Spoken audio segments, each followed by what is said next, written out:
Alright guys, so today's video I'm going to do something I basically never do, and that is revisit a product. And in fact, this is one that I just talked about last Thursday, and that product is the EarFun Air Pro 3.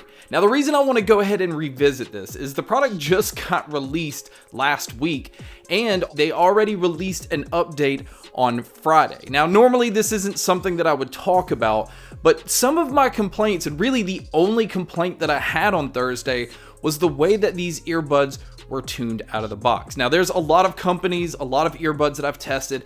I'm just not a huge fan of the way that they're tuned out of the box. I say my opinion, and then I'll say how I have them tuned or EQ'd, especially like this pair where there's an app where you can do this. And oddly enough, once the update came out and I updated these and I checked them out, I went back to the default EQ settings and it sounded almost identical to the EQ settings that I had whenever I tuned them the day before. So the reason I want to talk about this is for a number of reasons. One, companies like EarFun and SoundPeats and some of the smaller audio companies, this is why I talk about them so much. This is why I like to talk about their products. One, because they're not getting the same exposure as AirPods and Galaxy Buds and Bose and, all of those bigger name brands. But they simply listen to reviewers. They listen to consumers, and this is a perfect example of this because the Air Pro 3 was already a great product, especially in my opinion once you went through and kind of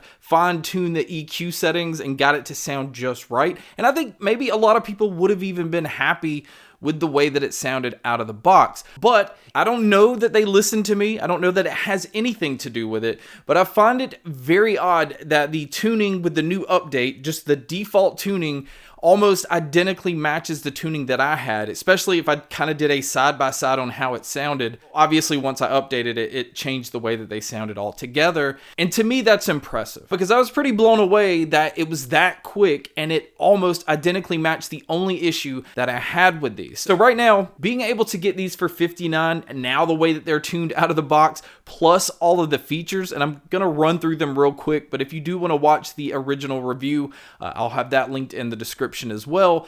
But for $59, you're now getting a pair that sounds incredible out of the box. But on top of that, it also has Qi wireless charging, aptX adaptive playback, incredible battery life, very good noise canceling, a very good ambient mode. It's one of the first pairs that I've seen that's using the LE audio or LC3 codec, which is really trying to still give you high quality when it comes to the sound, but not consume as much power. And that's why you're able to get the impressive battery life that you're getting out of these. It has Bluetooth 5.3 with the Qualcomm 3071 chip. It also has multi-point connection, so this is a feature, again, I said a lot of companies, even the larger companies, don't have on their products. And on top of that, which kind of goes back to the main point of, updating these, is it works with EarFun's app. So you do have the ability to EQ these the way that you want, because not everybody has the same taste in music, the same taste in what they like in their sound. There are a lot of bass heads. I fall into that category, but there's a lot of people that kind of despise bass. They don't like it when it's overdone. And I can agree with that at times. So the fact that you have the ability to just do so much with these, and again, this is not sponsored in any way. This is just me respecting companies that respect the people that buy their products or test their products. They actually listen, and you don't feel like you're in a sea of people and you don't matter, or what you feel about a product, they just don't care. It genuinely seems to feel as though this company does care, and that's why I continue to talk about the little guys. I want to see these smaller companies succeed. I want them to hold on to what they had when they started, where they listened to people, and maybe as they grow and they get bigger, they hold on to that and continue to listen to you guys. It kind of goes back to that same mentality that I had when I used to work with bands. When bands are small, they are just fighting to be known. They're fighting to have their music heard, and in some cases they are just as talented as the ones that's made it, but they have to do things differently. They have to really listen to their fans and kind of be more on the same level with their fans and kind of relate to them. And then that's what continues to make them grow, and you just hope that they hold on to that and they don't lose that. And so this isn't something I normally do. I usually talk about a product and then I'm moving on to the next one.